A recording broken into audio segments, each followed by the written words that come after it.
Hello student, welcome again. Dear student, class ninth previous class में हमने matter in our surrounding chapter के अंतर्गत हमने मैटर क्या है उसके बारे में पढ़ा था। फिर उसके बाद हमने क्लासिफिकेशन ऑफ मैटर को स्टडी किया। क्लासिफिकेशन के बाद हमने physical nature of matter and properties of particles of matter को स्टडी किया। Properties of particles of matter में हम ये कह रहे थे that every matter is made up of very small tiny particles. The particles of matter have space between them. The particles of matter are continuously moving and the particles of matter attract each other. तो ये सारी चीज़ें हमने different activities के basis पे इसको हमने study किया था। आज हम बात करेंगे स्टेट्स ऑफ मैटर की।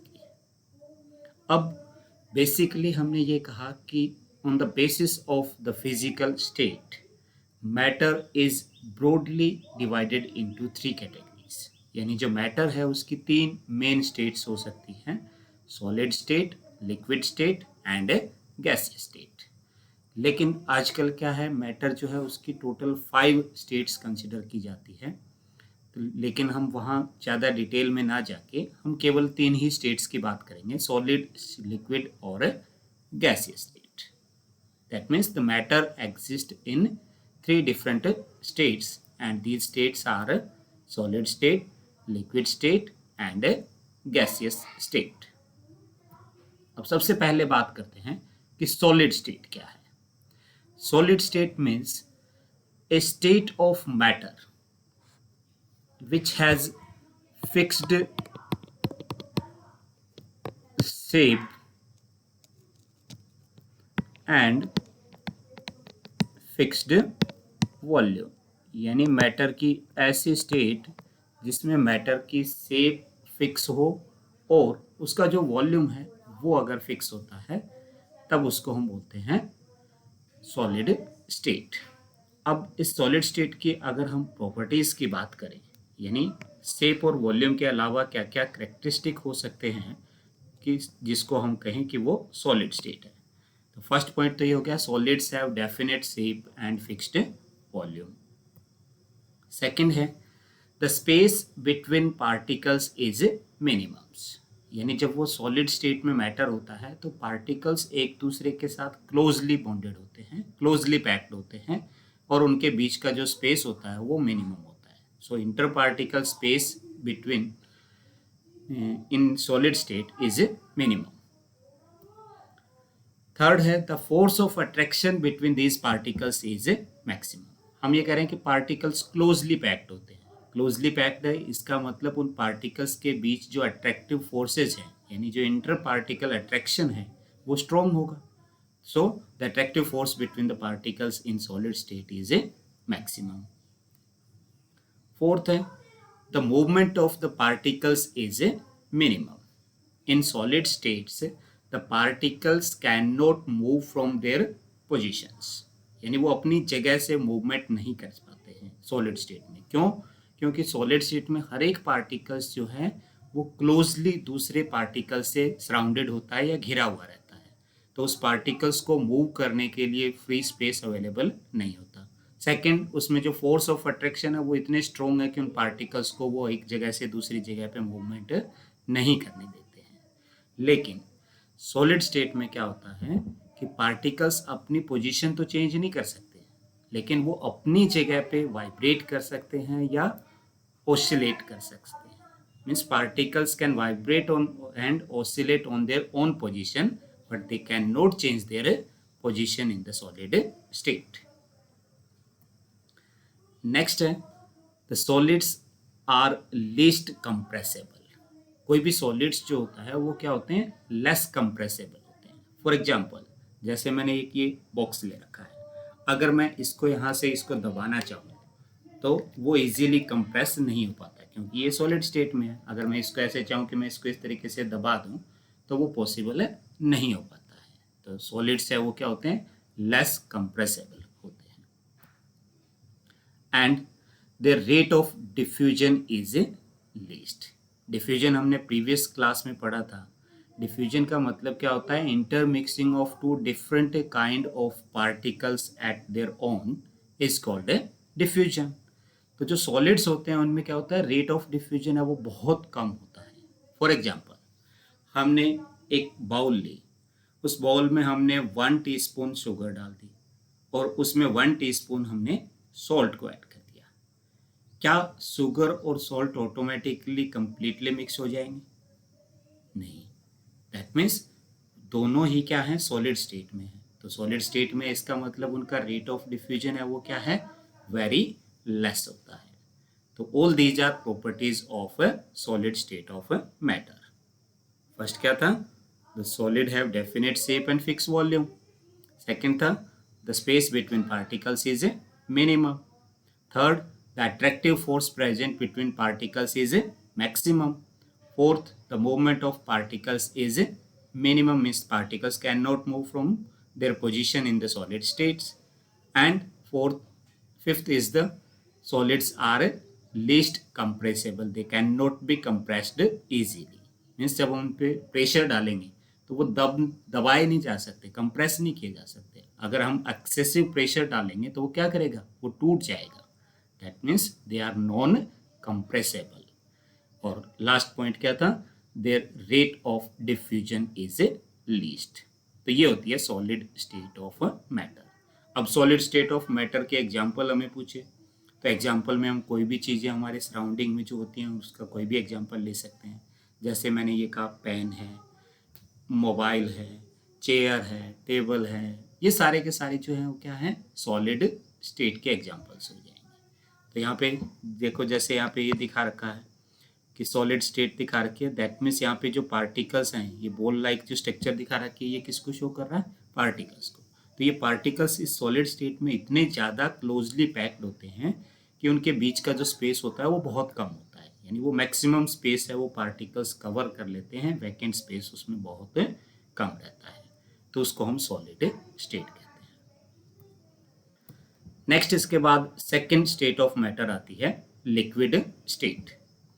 जो लिक्विड स्टेट है उसके लिए हम ये कह सकते हैं कि ऐसी स्टेट जिसका वॉल्यूम तो फिक्स हो, यानी जो टोटल एरिया कवर कर रही है वो तो क्या हो? फिक्स्ड हो, लेकिन शेप वेरिएबल हो। वेरिएबल का मीन्स ऐसी स्टेट जो जिस कंटेनर में मैटर को रखा जाता है उसी के अकॉर्डिंग अगर शेप गेन कर लेती है, दैट मीन्स वो क्या होगी? शेप उसकी चेंजेबल है, वेरिएबल है। वो डिपेंड करती है कि जिस कंटेनर में उसको हम लेंगे उसी के अकॉर्डिंग वो शेप ले रही है।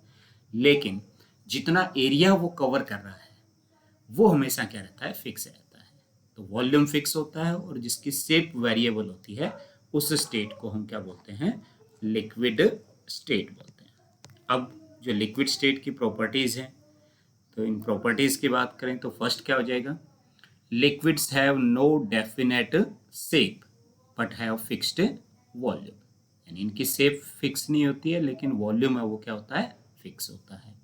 Liquid take the shape of the container. जिस कंटेनर में लिक्विड को लेते हैं वो उसी की शेप गेन कर लेता है।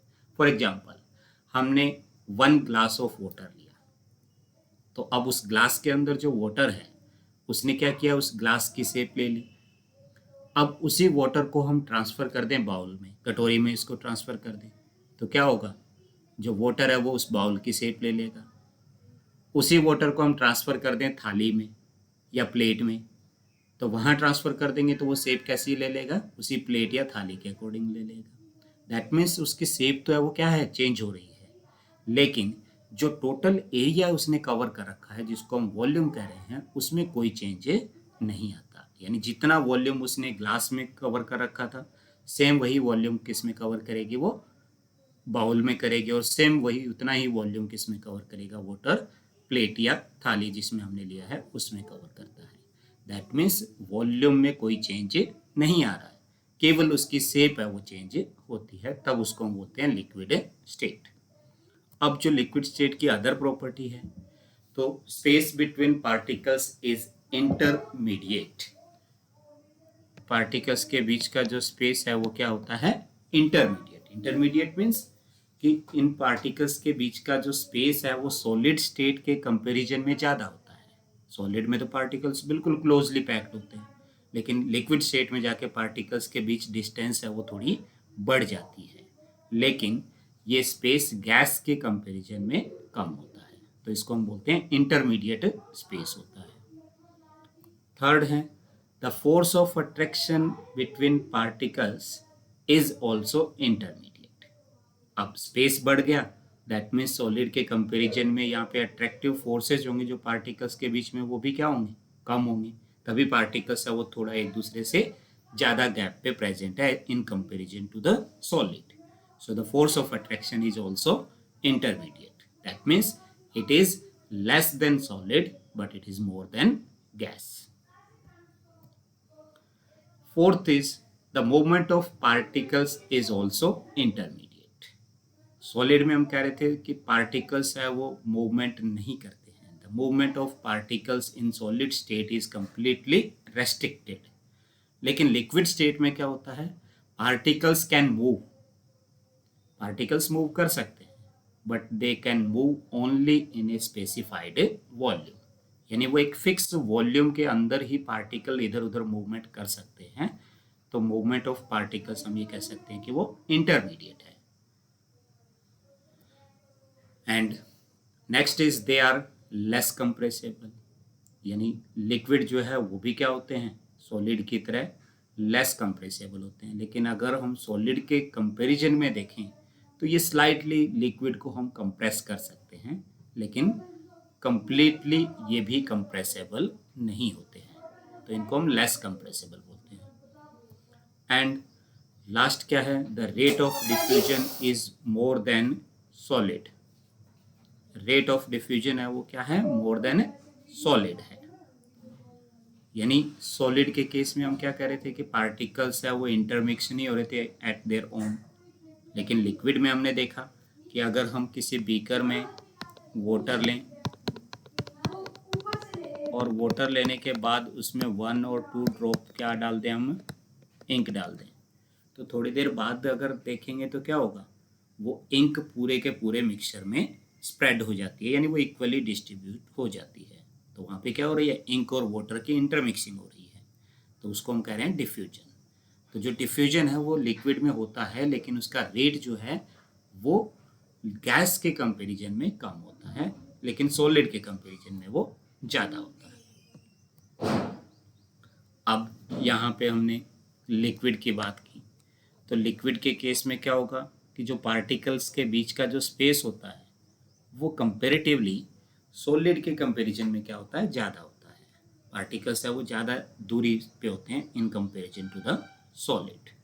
अब लिक्विड का एग्जांपल क्या ले सकते हैं हम, वाटर है, मिल्क है, इंक है, जो भी लिक्विड चीज़ें जो हैं वो सारी इसके अंदर आ जाएंगी, तो वो लिक्विड स्टेट है।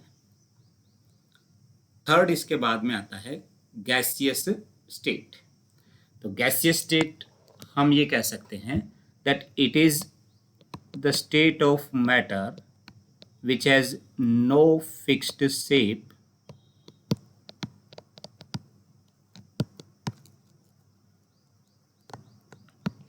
एंड नो फिक्स्ड वॉल्यूम, यानी ऐसी स्टेट जिसका ना तो शेप फिक्स हो, डेफिनेट हो, और ना ही जिसकी वॉल्यूम फिक्स हो, तो उस स्टेट को हम क्या बोलते हैं, गैसियस स्टेट बोलते हैं।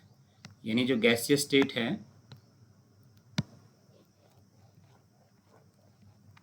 उसकी प्रॉपर्टीज़ की अगर हम बात करें तो उसकी प्रॉपर्टीज़ में हम ये कह सकते हैं, फर्स्ट पॉइंट क्या है, gases have no definite shape और फिक्स्ड वॉल्यूम, यानी गैस का ना कोई फिक्स शेप है ना ही कोई फिक्स वॉल्यूम है। Gases occupy the whole space of the container, यानी गैस को जितना भी वॉल्यूम या स्पेस मिलेगा वो पूरे का पूरा उसको ऑक्यूपाई कर सकते हैं। फॉर एग्जाम्पल, किसी एक छोटे से कंटेनर में हमने गैस को फिल कर रखा है और उस कंटेनर से गैस को हम किसी लार्जर साइज कंटेनर में ट्रांसफ़र करें, तो पहले वो छोटे से कंटेनर में गैस इक्वली डिस्ट्रीब्यूटेड थी, यानी उसको कंप्लीटली उसने ऑक्यूपाई कर रखा था, जैसे उसको हमने ट्रांसफ़र किया लार्ज कंटेनर में, तो लार्ज कंटेनर में ट्रांसफ़र करते ही क्या किया उसने, पूरे कंटेनर को कवर कर लिया, यानी जितना स्पेस उसको मिलता है उसको कंप्लीटली वो ऑक्यूपाई कर लेते हैं। इसी तरीके से आपने नोटिस किया होगा कि जो बैलून सेलर होते हैं, गुब्बारे बेचने वाला, तो वो क्या करता है कि बैलून्स में एयर फिल करने के लिए अपने साथ एक छोटी सी एयर टैंक टंकी रखता है, छोटा सा एक सिलेंडर रखता है, और उस सिलेंडर से वो कई सारे बैलून्स को फिल करता है। इसका मतलब जो उसने उस सिलेंडर में जो गैस फिल कर रखी, वो गैस बहुत छोटे वॉल्यूम में प्रेजेंट थी। अब उसके बाद वो डिफरेंट जो बैलून्स को फिल कर रहा है, यानी लार्ज नंबर ऑफ बैलून्स उससे फिल कर रहा है। इसका मतलब गैस को जितना स्पेस मिल रहा है वो उतना ही एक्सपेंड होते जा रही है, यानी उतने ही स्पेस को वो ऑक्यूपाई कर रही है। तो गैस का कोई भी फिक्स वॉल्यूम नहीं होता, जितना स्पेस उसको मिलता है वो उतने में ही स्प्रेड हो जाती है, और ना ही उसकी कोई फिक्स शेप होती है। नेक्स्ट इसके बाद है the space between the particle is maximum. जो गैसियस स्टेट होती है उसमें पार्टिकल्स मैक्सिमम डिस्टेंस पे होते हैं, यानी जितनी जगह उनको मिलेगी वो उतना ही एक दूसरे से दूरी बना के रखते हैं। तो मैक्सिमम डिस्टेंस होती है between gaseous state in the between particles in the gaseous state. अब हम ये कह रहे हैं कि स्पेस मैक्सिमम है, that means the inter particle attractive forces are minimum, यानी जितना ज़्यादा स्पेस होगा इसका मतलब पार्टिकल के बीच जो अट्रैक्शन फोर्स है वो उतनी ही क्या है, कम है। So force of attraction between the particles is a minimum. Fourth है the movement of particles is a maximum, यानी जो गैसियस स्टेट होती है उसमें पार्टिकल्स मैक्सिमम मूवमेंट करते हैं। क्यों करते हैं? क्योंकि कोई भी जो मूवमेंट होती है, मूवमेंट के लिए एनर्जी चाहिए, और वो एनर्जी जो मूवमेंट ऑफ पार्टिकल्स के लिए रिस्पॉन्सिबल होती है उसको हम बोलते हैं काइनेटिक एनर्जी। तो ये जो काइनेटिक एनर्जी है, ये पार्टिकल्स की जितनी ज़्यादा होगी पार्टिकल्स उतना ही क्या करेंगे, फास्टली मूव करते हैं। तो ये काइनेटिक एनर्जी जो है वो गैसियस स्टेट में पार्टिकल्स के पास मैक्सिमम होती है। ये that is why the movement of particle in gaseous state is a maximum, but in solid state the kinetic energy of particles is very low, so particles cannot move. तो movement of particles है in gaseous state is a maximum. Fifth, they are most compressible, यानी जो gases होते हैं वो क्या होती हैं, हाईली कंप्रेसिबल होती है। यानी गैस के एक लार्ज वॉल्यूम को अगर हम उसके ऊपर प्रेशर डालें तो लार्ज वॉल्यूम ऑफ गैस है उसको कंप्रेस करके किसी एक स्मॉलर कंटेनर में हम फिल कर सकते हैं। That means gases are highly compressible, जबकि लिक्विड और सॉलिड के लिए हम ये कह रहे थे दे आर नॉन कंप्रेसेबल, और we can say that they are very less compressible, but gases are most compressible. 6 point है the rate of diffusion is more than solid and liquid. जो गैसियस स्टेट है उसके अंदर डिफ्यूजन रेट है वो सबसे fast होता है सॉलिड और लिक्विड के कंपैरिजन में। फॉर एग्जांपल कल की क्लास में हमने कहा था कि जैसे हम किसी रूम के एक कॉर्नर में इंसेंस स्टिक यानी अगरबत्ती जब हम जलाते हैं तो थोड़ी देर बाद क्या होता है, उसकी स्मेल पूरे रूम में या पूरे घर में फैल जाती है। इसका मतलब पार्टिकल्स का क्या हो रहा था, वहाँ पे डिफ्यूजन हो रहा था। और डिफ्यूजन भी कौन से पार्टिकल्स का, गैसियस पार्टिकल का। तो वो फास्टली डिफ्यूज होते हैं यानी मूव करते हैं। तो rate of diffusion in gaseous state is maximum. अब गैस का एग्जांपल लें तो डिफरेंट इन्वायरमेंटल गैसेस को हम एग्जांपल के तौर पे ले सकते हैं। ऑक्सीजन है, नाइट्रोजन है, कार्बन डाइऑक्साइड है, हाइड्रोजन है, और इसके अलावा अदर कुछ इनर्ट गैसेज हैं जैसे helium, neon, argon, krypton, xenon. All these are example of the gaseous state. अब गैसियस स्टेट में पार्टिकल्स के बीच के जो डिस्टेंस है, जैसे यहाँ पे हम देखें तो ये डिस्टेंस है वो सॉलिड और लिक्विड के कंपैरिजन में क्या है, बहुत ज़्यादा है। तो पार्टिकल्स है वो एक दूसरे से मैक्सिमम डिस्टेंस बना के रखते हैं गैसियस स्टेट के अंदर। तो ये थर्ड स्टेट ऑफ मैटर हो गया, गैसियस स्टेट। अब यहाँ पे अगर हम तीनों को कंपैरेटिवली ऑब्जर्व करें तो सबसे पहले देखो यहाँ पे जैसे सॉलिड स्टेट दे रखा है, तो सॉलिड स्टेट में क्या है, पार्टिकल्स एक दूसरे के साथ क्लोजली पैक्ड हैं और उनके बीच जो स्पेस है वो सबसे कम है। लिक्विड स्टेट में जब आए पार्टिकल्स के बीच का डिस्टेंस कुछ बढ़ गया, डिस्टेंस बढ़ गया, दैट मीन्स वैकेंट स्पेस वहाँ पे ज़्यादा हो गया। और गैसियस स्टेट में जाके गैस पार्टिकल्स के बीच डिस्टेंस है वो मैक्सिमम हो गया। तो इस तरीके से वो ज़्यादा वॉल्यूम को कवर कर रहे हैं। तो सॉलिड, लिक्विड और गैसेस, ये 3 डिफरेंट स्टेट्स ऑफ मैटर हमने आज बात की है। नेक्स्ट इसके बाद में आता है change in state of matter. अब यहाँ पे एक क्वेश्चन आता है that can a matter change it's state? क्या मैटर अपनी स्टेट है वो चेंज करता है? तो इसका आंसर होगा yes, matter can change it's state. Simple सा एग्जांपल लें, हमने एक बाउल में आइस क्यूब ली और आइस क्यूब को हमने ओपनली रख दिया थोड़ी देर के लिए। तो थोड़ी देर बाद क्या होगा, वो आइस मेल्ट होके वाटर में चेंज होगी। तो पहले जो आइस क्यूब हमने रेफ्रिजरेटर से निकाली थी तो उस टाइम उसकी स्टेट कैसी थी, सॉलिड, और बाद में वो मेल्ट होके किस में आ गई, लिक्विड में। तो सॉलिड से लिक्विड में चेंज हो रहा है। तो change in state of matter is possible. अब वो चेंज है वो किसकी वजह से होगा? तो हमने 3 डिफरेंट स्टेट्स को पढ़ा जिसमें हमने डिफरेंट कैरेक्टरिस्टिक पढ़े थे। तो वहाँ हम ये कह रहे थे कि मेन जो फैक्टर है किसी भी स्टेट के लिए वो क्या है, इंटर पार्टिकल अट्रैक्टिव फोर्सेज है। कि सॉलिड्स में वो अट्रैक्शन फोर्स सबसे ज़्यादा होता है और गैस में सबसे कम है। तो अगर किसी मैटर की स्टेट में चेंज करना है तो चेंज तभी होगा जब उस अट्रैक्शन फोर्स को हम ब्रेक करें। और ब्रेक करने के लिए क्या चाहिए, एनर्जी। यानी किसी भी मैटर की स्टेट में जो चेंज है वो एनर्जी के थ्रू हो सकता है। और एनर्जी हम किसके थ्रू दे सकते हैं, टेम्परेचर की। किसी भी चीज़ को अगर हम हीट करते हैं तो हीट करेंगे तो उसको क्या मिल रही है, एनर्जी मिल रही है। तो उसकी स्टेट में चेंज हो सकता है। अब वो चेंज किस किस तरीके से हो सकता है, यानी सॉलिड से लिक्विड में जा सकता है, लिक्विड से गैस में जा सकता है, और इसका रिवर्स चेंज भी हो सकता है। यानी किसी भी गैस को हम लिक्विड में कन्वर्ट कर सकते हैं और लिक्विड को सॉलिड में फिर से चेंज कर सकते हैं। तो यहाँ पे when a solid is heated it change into liquid, यानी जब किसी सॉलिड को हम हीट करते हैं तो हीट करने पे वो क्या होगा, लिक्विड में चेंज हो जाएगा। And when a liquid is heated, liquid को हीट करेंगे तो क्या होगा, वो गैस में चेंज हो जाएगा। और इसका अगर रिवर्स करें, means when A gas is cooled it change into the liquid, gas को कूल करें तो वापस से किस में आ जाएगी, वो लिक्विड में। And when a liquid is cooled it change into the solid. वही है आइस वाला एग्जांपल हमने लिया कि आइस को अगर हमने हीट किया, हीट करते वो वाटर में चेंज हो जाएगी। वाटर को फिर से हीट किया तो हीट करते वो किस में बदल जाएगी, स्टीम में चेंज हो जाएगी। और अगर उसी प्रोसेस को हम रिवर्स कर दें, यानी स्टीम को जब हम कूल करेंगे तो पहले वो लिक्विड वाटर में चेंज होगा और फिर उसको वापस से कूल करेंगे तो वापस वो किस में आ जाएगा, आइस में चेंज हो जाता है। तो सॉलिड स्टेट को लिक्विड स्टेट में हम चेंज कर सकते हैं through heating. Means when a solid is heated it change into the liquid.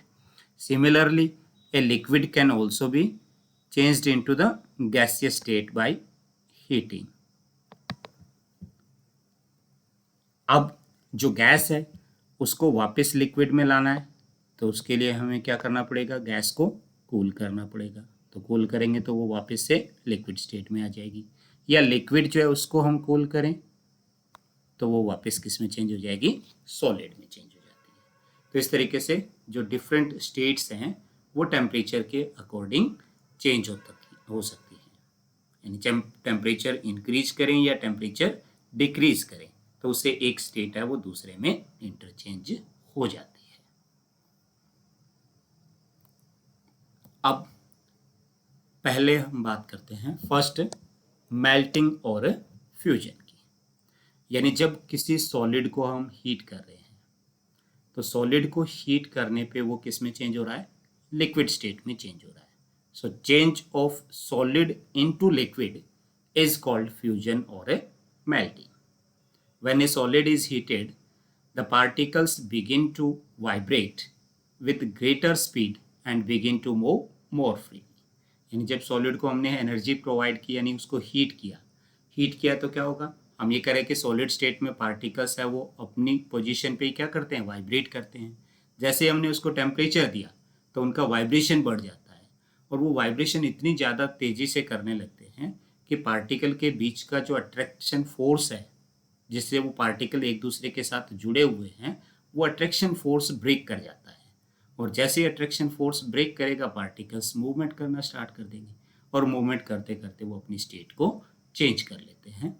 तो उस कंडीशन को हम क्या बोलते हैं? फ्यूजन और मेल्टिंग।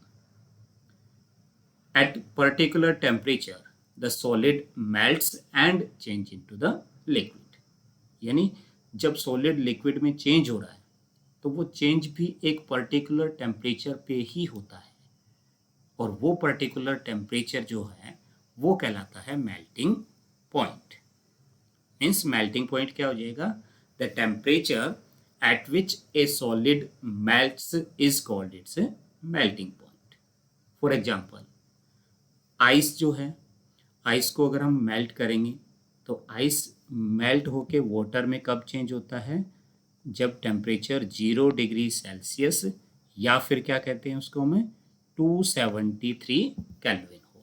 तो यहाँ पे जो 0 डिग्री सेल्सियस या जो 273 केल्विन टेम्परेचर है वो आइस के लिए क्या हो गया? मेल्टिंग पॉइंट हो गया। तो उस मेल्टिंग पॉइंट के बराबर जैसे ही टेम्परेचर आता है तो उस टाइम वो मैटर अपनी स्टेट चेंज करना शुरू कर देता है।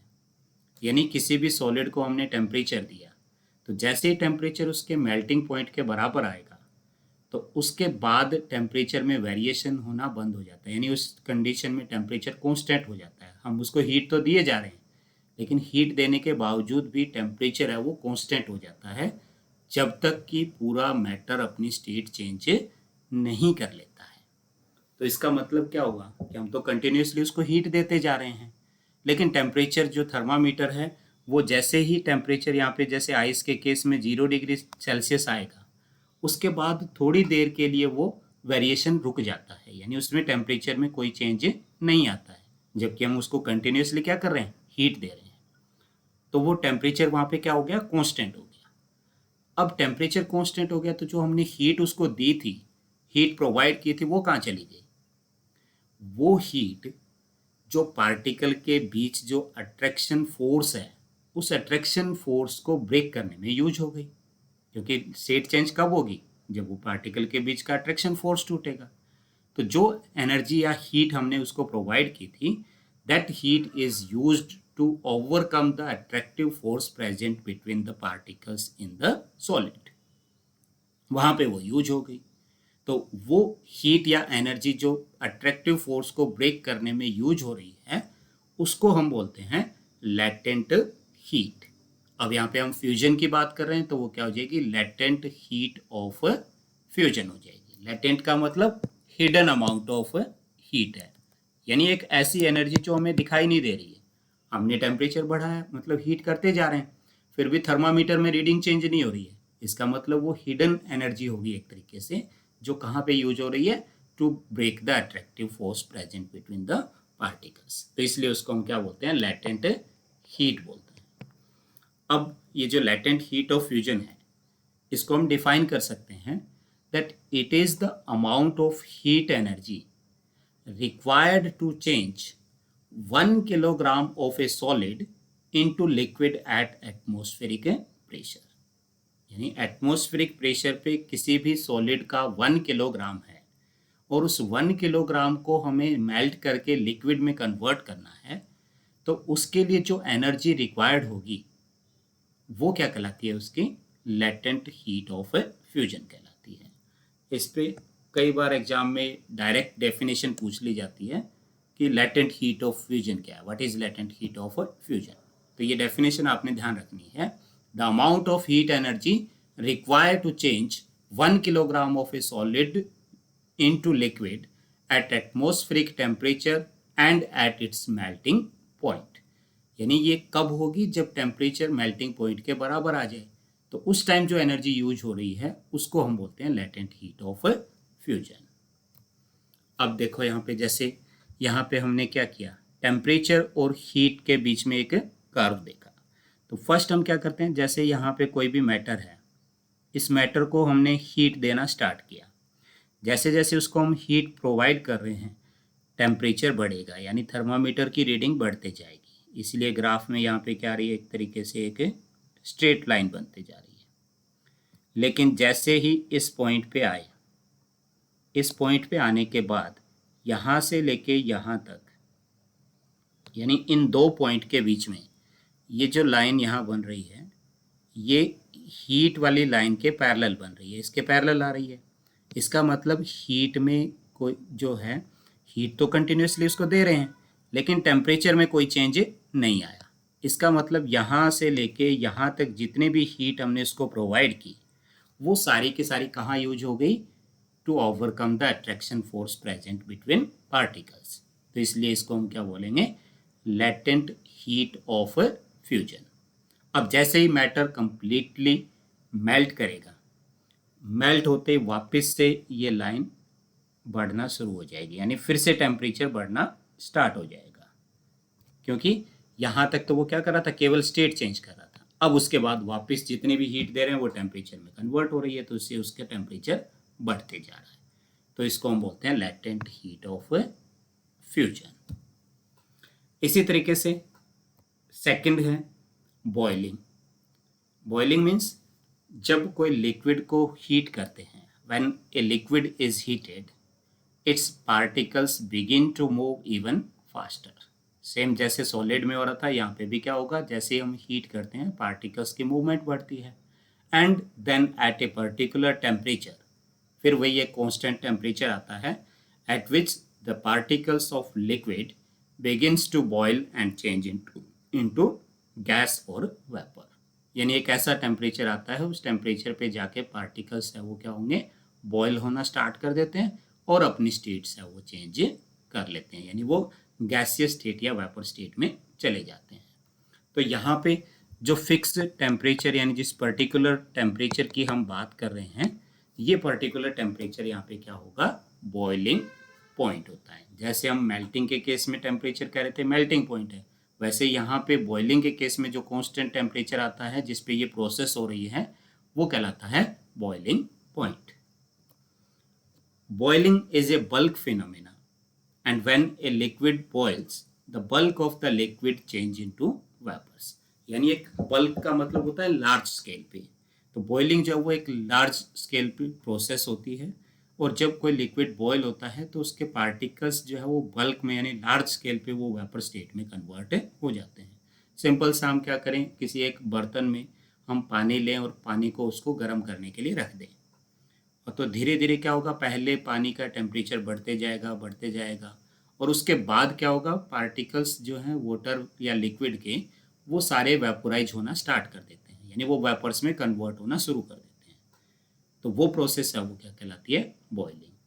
और ये प्रोसेस जिस टेम्परेचर पे हो रही है उस टेम्परेचर को हम क्या बोलते हैं, बॉइलिंग पॉइंट बोलते हैं।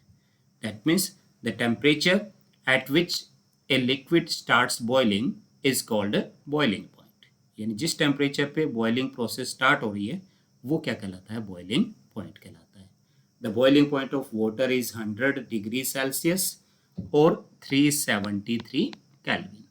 जो वाटर का बॉइलिंग पॉइंट होता है वो 100 डिग्री सेल्सियस या केल्विन स्केल में उसको अगर हम लें तो वो होता है 373 केल्विन। अब सेम फ्यूजन की तरह यहाँ पे भी क्या होता है कि जब कांस्टेंट टेम्परेचर होता है, यानी जैसे स्टेट चेंज होना शुरू होती है टेम्परेचर कांस्टेंट हो जाता है। हीट हम कंटिन्यूसली दे रहे हैं लेकिन टेम्परेचर में वेरिएशन नहीं आ रहा है। दैट मीन्स यहाँ पे भी कुछ ऐसी हिडन एनर्जी है जो क्या कर रही है, लिक्विड स्टेट के पार्टिकल्स के अट्रैक्शन फोर्स को ओवरकम या ब्रेक करने में यूज हो रही है। तो वो भी यहाँ पे क्या होगी, लेटेंट हीट। लेकिन यहाँ पे हम क्या कर रहे हैं, बॉइलिंग कर रहे हैं या वेपोराइजेशन कर रहे हैं, तो उसको हम बोलते हैं लेटेंट हीट ऑफ वेपोराइजेशन। तो ये लेटेंट हीट ऑफ वेपोराइजेशन क्या हो जाएगा, amount of heat energy required to change 1 kilogram of solid into gas at atmospheric pressure at boiling point is called the latent heat of fusion। यानी atmospheric pressure और boiling point के equal temperature पे किसी भी liquid के 1 kilogram को boil करके gaseous state या वेपर स्टेट में कन्वर्ट करने के लिए जो भी हीट एनर्जी रिक्वायर्ड होती है वो कहलाती है latent heat of vaporisation. Same जैसे उसी ग्राफ को हम दोबारा देखें, हीट और टेम्परेचर का जो है, तो यहाँ पे हम कह रहे थे कि जब सॉलिड को हम हीट दे रहे हैं तो यहाँ पे जो टेम्परेचर यहाँ कांस्टेंट हो रहा है उसको हम कह रहे थे लैटेंट हीट ऑफ फ्यूजन। और इस पॉइंट के बाद टेम्परेचर वापस बढ़ रहा है, इसका मतलब यहाँ पे क्या हो गया, स्टेट चेंज हो गई। यहाँ तक तो वो सॉलिड से मेल्ट होकर लिक्विड में आ रहा था।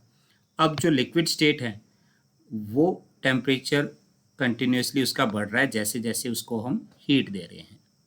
लेकिन यहाँ पे फिर वापस एक पॉइंट आता है जिसके बाद टेम्परेचर कांस्टेंट हो जाता है। यानी यहाँ क्या होने लग गया, फिर से मैटर अपनी स्टेट चेंज करने लग गया। तो यहाँ इस पॉइंट से लेके इस पॉइंट तक टेम्परेचर कांस्टेंट रह रहा है। तो इसका मतलब इस ड्यूरेशन में जो भी हीट हम उसको प्रोवाइड कर रहे हैं, ये हीट क्या हो जाएगी, लैटेंट हीट ऑफ वेपोराइजेशन हो जाएगी। कि 1 किलोग्राम लिक्विड को गैस में कन्वर्ट करने के लिए जो एनर्जी चाहिए वो लैटेंट हीट ऑफ वेपोराइजेशन है, और 1 किलोग्राम सॉलिड को लिक्विड में चेंज करने के लिए जो हीट या एनर्जी चाहिए वो लैटेंट हीट ऑफ फ्यूजन है। तो यहाँ पे हमने 2 चेंजेस की बात की, solid to liquid and liquid to gas. Next class में फिर इसके बाद हम बात करेंगे change of solid to directly into gas and reverse changes.